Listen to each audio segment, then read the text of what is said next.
form pieces. Then I went ahead and peeled the onion, cut them in small pieces. I'll pull them apart when I put them in here. So basically just take all your vegetables, lost a couple, come back here.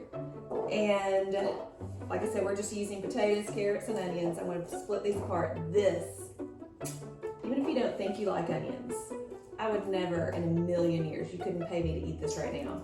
But roasted, oh my, they are some of my favorite tasty veggies. I love roasted onions, but I like them to be pulled apart so all of those little small pieces get those brown bits that are so tasty. Okay, then all those around. We're basically making a bed. We're making a base that we're going to put the pork loin on. You can put it directly on top of it. I actually have a rack, but it's fine if you put it directly on the veggies. That's fine too. The juices from the meat will just flavor the veggies regardless of whether it's touching it or if it's dangling over it, either way. And then I just took these mini potatoes, these little small, these are the tiny Yukon Gold potatoes. I rinsed them, I don't know if that's legal or not, but I rinsed them in this mesh bag so they are washed. So what I like to do is take a little bit of olive oil. You could use avocado oil, coconut oil, whatever your favorite oil is. I've even used lard before. That's delish. And do a little coating of oil, and then we're going to take our Rabbit Ridge S&P, which is just a combination of seasoned salt, garlic, salt, and pepper. Use whatever your favorite seasoning is. And then you want everything nice and coated with that oil and salt and pepper. And then just lay out your bed so it's nice and even. You don't want too much. If you have too much in here, it'll stink. You're going to make sure that there is plenty of surface area for your veggies so everything gets nice and brown. Now, like I said, I have this rack that I'm just resting. It's not even touching the bottom of the pan, but I just rested on top of the vegetables.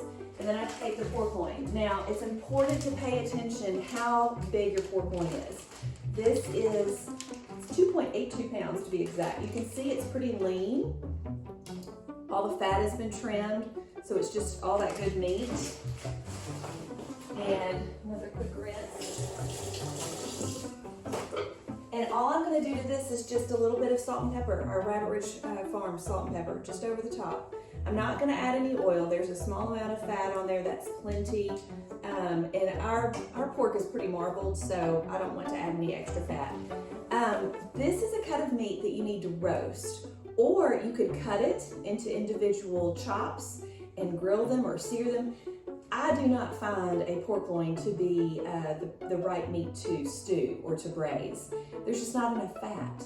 If you want to do one of those cuts of meat, then I would do like a picnic roast or a shoulder or a Boston butt where it has a whole lot of extra fat in it. This is so lean, I find them to get dried out and stringy. So I prefer to roast my pork loin.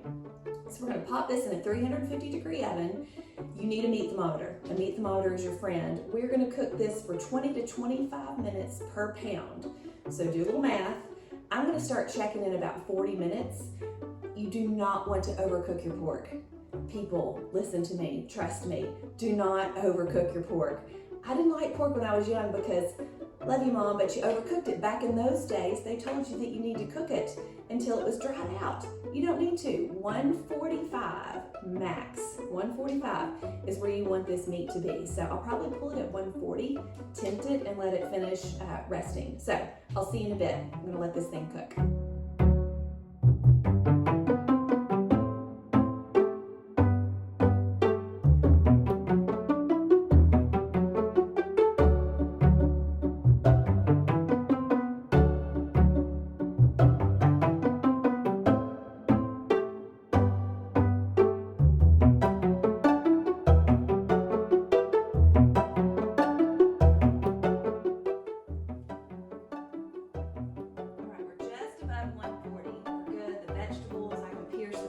They're soft. I've pierced the carrots. They're soft and tender.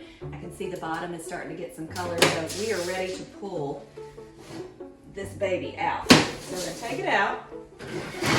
And we're not ready. If you take this out and just start cutting it, you're going to lose all of those delicious juices. So we just want to let it rest, get up to a little bit more, closer to 145.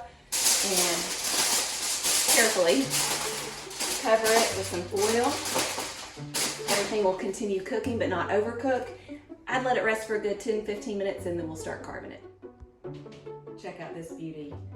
Delicious. It's been resting for about 10-15 minutes, and we're just gonna cut with my very dull knife. Let's go this direction. I need my fancy pretty knife that's at the house. There we go. Look at that.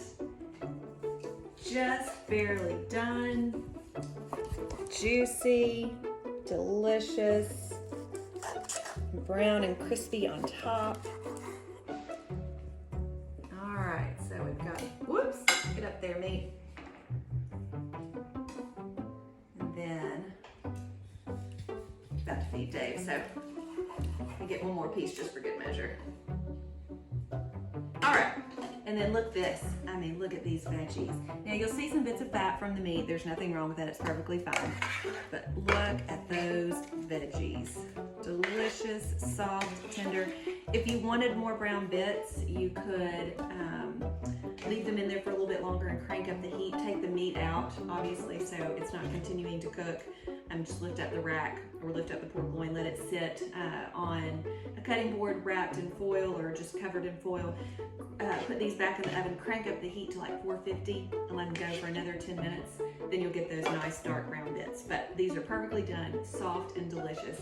And then check this out. And let me get a few more carrots and onions on here. Onions are the best part. Alan's walking in just in time for lunch. All right, easy roasted pork loin.